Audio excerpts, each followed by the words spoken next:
ऐसा क्या हुआ आज जो बुआ को हमारे घर आकर खाना बनाना पड़ा। तो हेलो एवरीवन, स्वागत है आप सभी का मेरे एक और नए व्लॉग में। कैसे हैं आप सब। तो व्लॉग मैंने शुरू किया है दोपहर से और मम्मी पापा दोनों मिलके छांट रहे थे यहाँ पे साग। और फिर बुआ जी और उनका बेटा भी आ गया था और सब मिलके फिर साग की सफाई कर रहे थे। और बुआ जी ने काट दिया था यहाँ पे साग सारा सा, और फिर वो धोके लग गई थी साग को बनाने रखने के लिए। और फिर तभी हमारी पड़ोस की कुछ आंटियाँ आ गई थी मम्मी से मिलने के लिए, उनका हालचाल लेने के लिए। उन्हें जैसे ही पता चला मम्मी को चोट लग गई तो वो उनसे मिलने आ गई। और यहाँ पे पापा जी साग घोट रहे थे और अच्छे घोटने के बाद फिर यहाँ पे साग को लगा रहे थे हम उबाल, पका रहे थे। और उसके बाद मैं ले आई थी पिल्लों के लिए उनका खाना, क्योंकि ये भी भूखे थे सुबह से। तो आज बुआ जी को इसलिए खाना बनाना पड़ा क्योंकि आज हमारे घर बनने वाला था साग और मक्के की रोटी।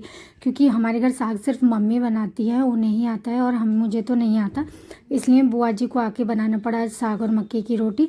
और फिर खाना बनने के बाद शाम को मैं ले आई थी पापा जी के लिए खाना, और फिर मैंने मम्मी को भी खाना दे दिया था। और ख़ुद खाना खाने के बाद हम आ गए थे पड़ोस में। हमारा पड़ोस में बुलावा था, तिलक सेरेमनी होनी थी, जिसे हम अपनी भाषा में सगाई बोलते हैं। तो उसके लिए हम आ गए थे पड़ोस में, पड़ोस की दीदी के साथ। और फिर यहाँ पे बहुत सारा डांस चल रहा था और मैंने भी डांस किया था, लेकिन उसकी मैं क्लिप नहीं ले पाई।